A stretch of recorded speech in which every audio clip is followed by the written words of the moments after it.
Alright mga Lodi Pops, this is Papalan, the light modifier. So for today's video mga Pops, mag-troubleshoot tayo ng Sniper 150. Ang issue nito mga Pops, lagi pumuputok ang fuse.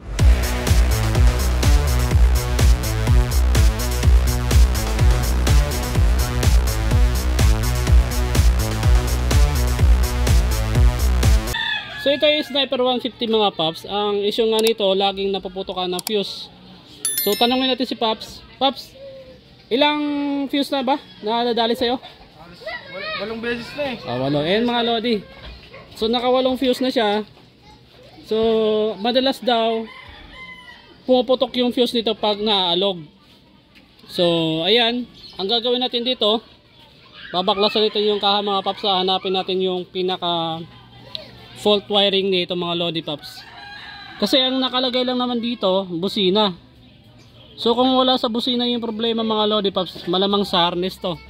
So ito mga Lodi Pops, baklasan natin yung Sniper 150 yung buong kaha nya. Sa harap, open na mga Pops. Yung busina nya nakalitaw na rin. Tapos dito mga Lodi, yung harness nya. So isa-isahin na natin ito mga Pops. Madali na ito mag-troubleshoot kung may contact sa ground tong positive wire nya. Okay, so titestingin natin mga Pops kung paano natin malalaman kung may contact yung positive wire nya sa negative. Okay, so gagamitan natin ng multimeter mga Pops.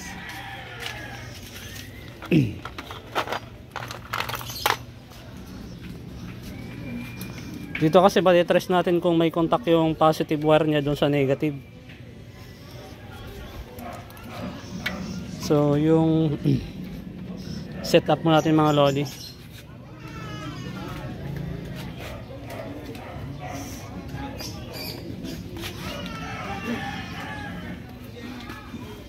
Mas maigi pag may mga geto kayong Lodi magagamit. Padala yung trabaho niyo mga Lodi Pops. So yung black probe mga Pops, yung negative sa body ground natin ilalagay yan. Tapos yung ito, yung positive probe, dito natin ilalagay sa positive ng sa battery, yung wire.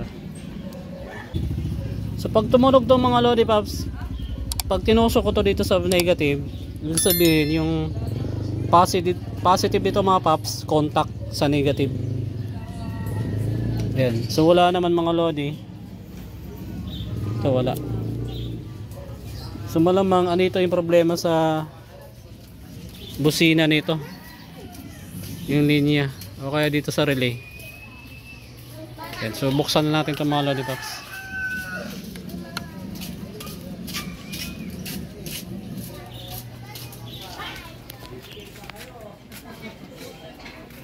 Alright mga Pops, so ang ginawa na lang natin, nirewiring natin yung busina. Kasi wala nang problema yung harness nito mga Lodi Pops. Tinester na rin natin. Hindi naman nagko-contact yung positive na wire niya sa negative wire. So good naman yung wiring ito mga Pops. So dito natin malalaman kung pinatakbo ni Lodi Pops kung gaano kalayo. Kung puputok pa rin, malamang babaklasin na sunod natin yung harness. So ngayon titesting muna na ipapadala ko muna kay Pops na nirewiring natin. Pag hindi na masira, ibig sabihin goods na. So yun lang mga Lodi. So paano mag-trace ng puputok sa fuse sa Sniper 150. So dapat gamitin nyo ng multimeter. Tapos yung set naka continuity dito mga Pops. Okay, para malaman nyo kung nagko-contact ba yung positive nito at sa negative. Pag nag-contact, automatic puputok talaga yung fuse mga Pops. Alright, so nakita naman natin kaya mga Pops, walang problema dun sa harness. Sa stock harness sa mga Pops, walang problema. Sa mga sensors, sa mga sockets mga Pops sa loob ng harness, walang problema. So doon ako mga Pops doon sa linya ng busina. So nirewiring ko na lang. Malalaman natin mga Pops after ito magamit ni Pops mamaya. Tapos mag-PM na lang kami mga Pops kung sakaling magkakaroon ng problema. Alright, so yun lang mga Lodi Pops kung paano mag-troubleshoot ng laging pumuputok na fuse sa Sniper 150. Pops, thank you From Pasig pa yung mga Lodi Pops. Thank you, thank you. Alright.